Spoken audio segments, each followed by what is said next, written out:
वास्तुशास्त्र के अंतर्गत हम आप लोग को ये बताने का प्रयास करेंगे कि सुखी जीवन जीने के लिए किस तरह से सोना चाहिए, किस तरह की पलंग होनी चाहिए, किस तरह का आपका सोने का कमरा होना चाहिए अर्थात बेडरूम होना चाहिए, किस दिशा में आपका सर होना चाहिए, किस दिशा में आपका पैर होना चाहिए और बेडरूम में क्या क्या होना चाहिए। इससे संबंधित मैं आज आप लोगों को एक कंप्लीट जानकारी के लिए मैं वीडियो बना रहा हूँ।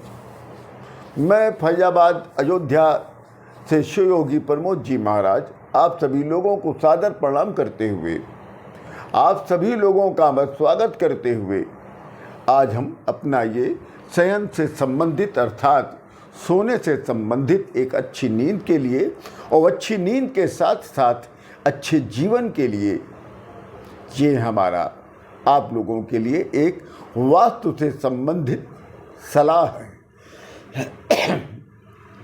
उत्तर या पश्चिम दिशा की ओर सरकर के सोने से निगेटिविटी और स्ट्रेस बढ़ता है। यदि आप उत्तर या पश्चिम दिशा की ओर सर करके सोते हैं तो आपके अंदर निगेटिव एनर्जी बढ़ेगी,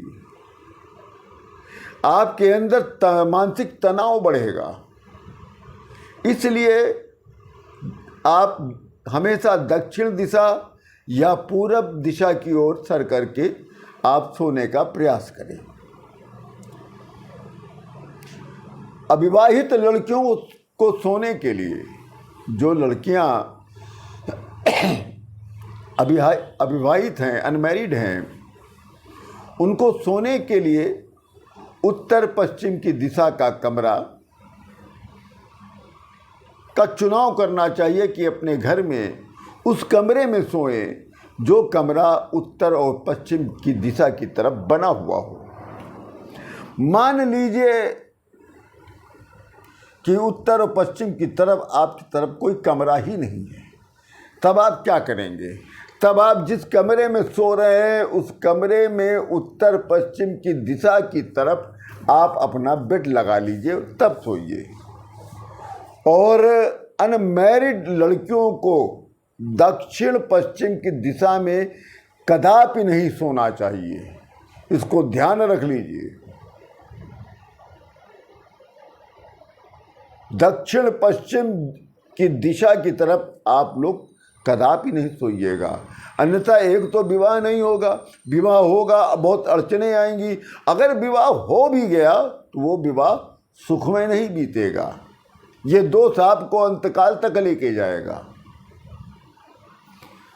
विवाह योग्य लड़के और लड़कियों के लिए उत्तर दिशा की ओर पैर करके सोना उचित बताया गया है। घर के वायव्य कोण में अविवाहित महिलाओं को नहीं सोना चाहिए। इस दिशा में सोने से वे महिलाएं अलग अलग घर बसाने का सपना देखना शुरू कर देती हैं। कुंवारी कन्याओं को उत्तर पश्चिम दिशा में सोना चाहिए, इससे विवाह का जो योग होता है वो मजबूत हो जाता है, स्ट्रांग हो जाता है। बहुत अच्छे घर में आपका विवाह का योग बनता है। फिर सुबह शाम अपने कमरे में जहां आप सोते हैं न सुबह जलाइए तो शाम को जरूर जला दीजिए, जब अंधेरा होने लग जाए तो कपूर जरूर जला दीजिए।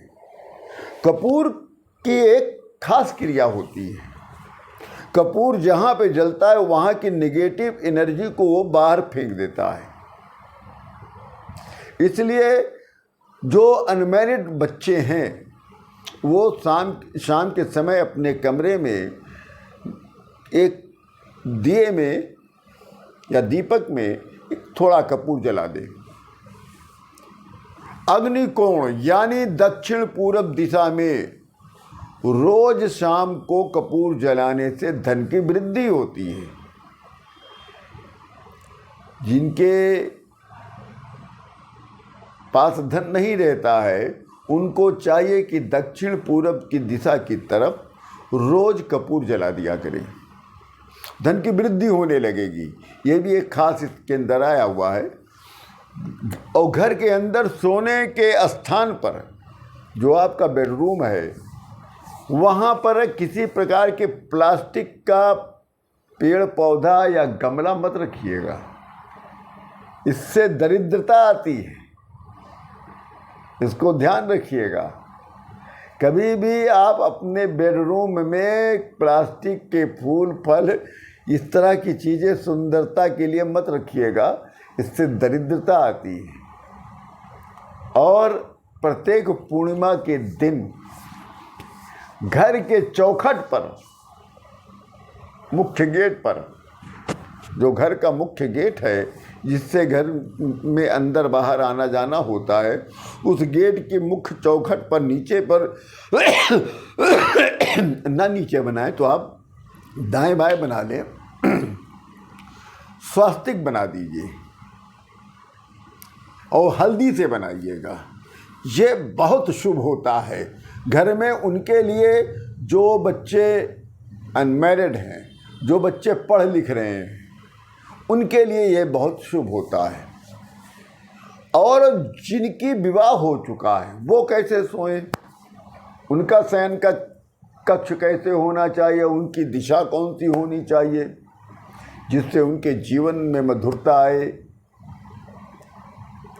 तो दंपति का जो बेडरूम होता है वो घर के दक्षिण पश्चिम दिशा की तरफ होना चाहिए। जो नई शादी हुई हो, जो अभी हुई हो, साल 2 साल 3 4 साल की तक हो गए, ये तो नए ही दंपत्ति माने जाते हैं। इनका जो बेडरूम घर में होना चाहिए वो दक्षिण पश्चिम की दिशा की तरफ होना चाहिए। यदि दक्षिण पश्चिम में नहीं है कोई, उस घर में दक्षिण पश्चिम दिशा में कोई कमरा नहीं है, तो आप अपने जिस कमरे में आप सो रहे हैं उस कमरे में दक्षिण पश्चिम की तरफ आप अपना पलंग लगा लीजिए, तो बहुत हद तक आपका ये वास्तु दोष दूर हो जाएगा। और बेडरूम के जो दीवारों का जो रंग है वो बहुत डार्क नहीं होना चाहिए।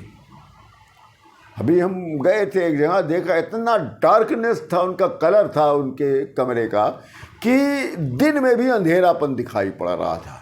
इसका बहुत बड़ा असर पड़ता है महाराज, आपके मन पर भी पड़ता है। इसलिए कभी भी बेडरूम की जो दीवार हैं उनका कलर डार्क नहीं होना चाहिए।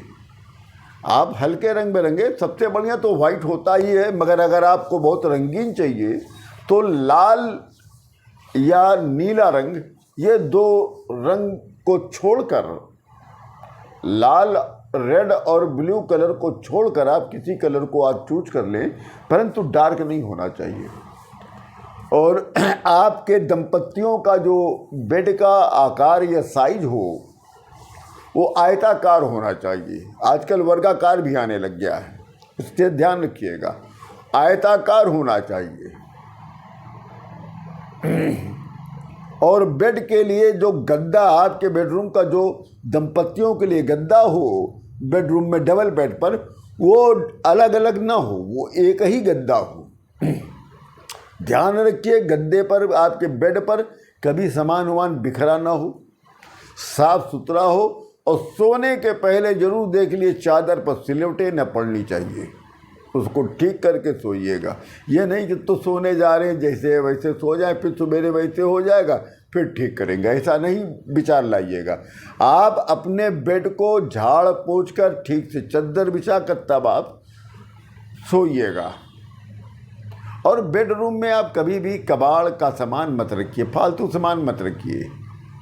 इससे क्या होता है, घर की सुंदरता समाप्त हो जाती है। एक वैसे भी घर की सुंदरता खत्म हो गई, तो कबाड़ जो हो गया, जो आपके लिए यूजलेस है, उसको कबाड़ी को बेच के ख़त्म करें उसका बवाल, उसको घर में मत पालें। उससे आप अपने प्रॉब्लम को इनवाइट ना करें। कबाड़ जो होता है एक प्रकार का दुख देने का कारण बनता है।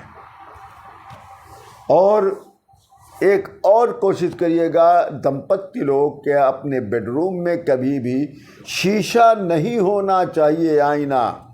कि बहुत से लोगों की अलमारी में शीशा होता है और अलमारी उनके बेडरूम में होता है, तो इसका ध्यान करिए। अगर शीशा लगा हुआ है तो रात में सोते समय उस शीशे पर चद्दर डाल दें, कवर कर दें। और अपने बेडरूम में मछली ना पालिएगा महाराज। जो आजकल शीशे के अंदर मछली पाली जाती है उसको ना पालिएगा। और किसी प्रकार का पानी का जो फव्वारा आजकल आने लग गया है वो भी मत रखिएगा। कमरे में आप अपने गुलाब का जोड़ा रख सकते हैं, सिंगल गुलाब नहीं, पेयर रखिएगा। और ध्यान दीजिएगा जहां आपका बेड हो ऊपर उसके बिम नहीं होना चाहिए, बिम से हटाकर अपना बेड रखिएगा। जो बिम है वो दंपत्ति के आपस में कलह का कारण बनता है, जीवन में दिक्कतें प्रदान करना शुरू कर देता है। और कमरे में कभी भी हिंसात्मक जानवरों की फोटो मत लगाइएगा। बहुत से लोग आजकल कमरे में सजावट के लिए, डेकोरेशन के लिए तलवार चाकू लगाते हैं, दीवार में टांग कर ढाल वाल रखते हैं। ये सब मत रखिएगा, ये बहुत खराब आपकी नेगेटिव एनर्जी देती है। और अपने कमरे में भगवान का स्थान मत दीजिएगा, या भगवान के कमरे में आप अपना स्थान ना बनाइएगा।